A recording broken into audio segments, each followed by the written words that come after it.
Salut tout le monde, 14e suivi. Alors, on va commencer tout de suite par les Camponotus nicomarindis comme d'habitude. Alors, on peut voir qu'elles sont toujours de plus en plus nombreuses à rester dans l'aire de chasse, à pas trop faire grand chose. Par contre, le truc qui est sympa, c'est que maintenant j'ai les majors qui sortent enfin du nid, qui se baladent un peu plus à l'extérieur. On peut même en voir un qui est beaucoup plus jeune derrière, qui est proche de l'entrée là. Ah, on le voit plus, ça y est. Et sinon, bah justement, pour essayer de les faire un peu rentrer dans le nid, parce qu'ils étaient quand même, je pense qu'ils sont moins 80 à l'extérieur, je me suis dit, je vais ouvrir les deux étages du dessus, parce que bah, je voulais voir si justement elles réaffluaient dans le nid, et en fait, il s'avère que ces deux étages restent vides pour l'instant, ça fait déjà plusieurs jours, mais bon, là-dessus, c'est pas trop grave, j'attends juste de voir, et puis j'espère qu'elles vont pas monter du dépotoir en haut, mais bon, normalement ça devrait aller, elles m'ont pas fait le dernier coup, bon, donc ça va. Et puis par contre, dans l'aire de chasse du dessus, beaucoup plus d'activité, j'ai enfin vu quelques majors s'y balader aussi d'ailleurs, ils s'y risquent. C'est rare de les voir monter le tuyau, mais bon, maintenant ça commence. Et j'ai aussi augmenté la nourriture. Là, il n'y a qu'une seule coupelle, mais j'en ai rajouté une deuxième. Parce que j'ai remarqué que je trouve qu'elles sont vachement plus demandantes qu'avant, et la physiogastrie était moins importante qu'au début. Du coup, j'ai vraiment envie de les nourrir au maximum, qu'elles se développent le plus possible pour l'instant, je la ralentirai plus tard. Mais j'aimerais vraiment qu'elles me remplissent au moins une phase du nid, du coup c'est pour ça pour l'instant je leur donne vraiment tout à profusion, et je verrai au futur si je diminue. Et là je filme le derrière parce que c'est plutôt marrant, parce qu'en fait elles vont pas directement à l'entrée, elles passent sous le pont, elles font le tour par derrière, et là elles rentrent dans la petite porte derrière, tu vois.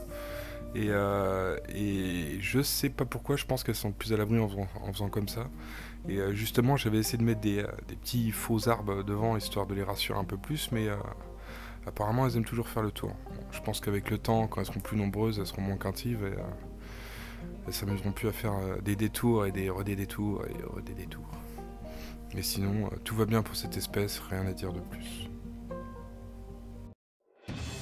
Et maintenant on passe au Camponotus fela, une espèce africaine. Alors le major va toujours bien malgré sa patte folle derrière, je suis plutôt content d'ailleurs. Et sinon le développement va toujours bien, au jour d'aujourd'hui elles sont 35, là elles étaient 34 quand j'ai filmé quelques jours avant.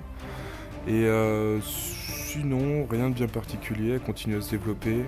Là j'ai une ouvrière qui avait décidé de se balader avec une larve, pourquoi je sais pas, ça on le saura sûrement jamais. Mais ça reste toujours assez agréable à regarder, elles sont vraiment de plus en plus actives, ouais, elles sortent de plus en plus. Et sinon après niveau comportement, j'ai pas observé de nouvelles choses particulières.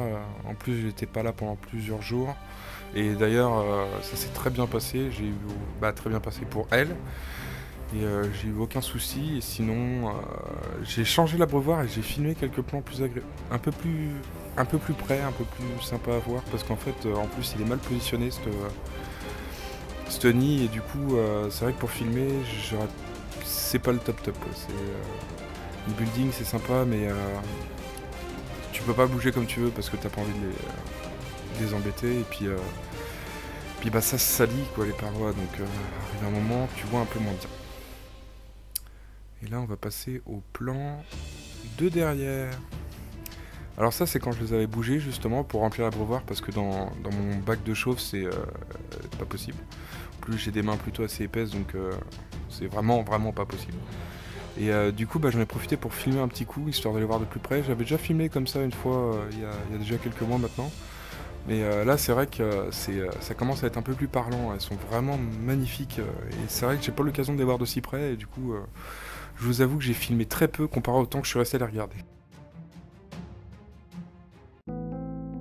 Et maintenant on passe au Messer Structor. Alors ça s'est moins bien passé pendant mon absence, je suis un peu dégoûté. Alors j'ai eu une reine qui est morte, une de plus. Au début il y en avait 5, maintenant j'en ai plus que 2.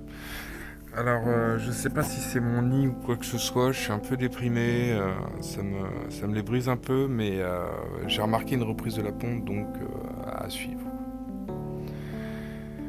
Voilà, là vous pouvez voir plus près, et si vous avez l'œil un petit peu attentif, vous pouvez voir une grappe d'œufs en fait tenue par les ouvrières à côté de la reine. Tiens, il y en a une qui vient de tomber avec là d'ailleurs. Et vu que la ponte a repris, je me dis bon c'est cool, mais j'ai toujours peur pour cette colonie. Et pour finir, bah mes petites Messer Barbarus, bah petites. Elles ont dépassé la trentaine, je suis presque sûr. Elles ont en plus déménagé dans un de mes nouveaux types, donc je suis plutôt content. Et j'ai trop rien de plus à dire parce que je vais en garder plus pour plus tard parce que je suis en train de faire un petit essai avec d'autres colonies, mais tout se passe bien. Et puis bah, merci d'avoir regardé et puis à bientôt.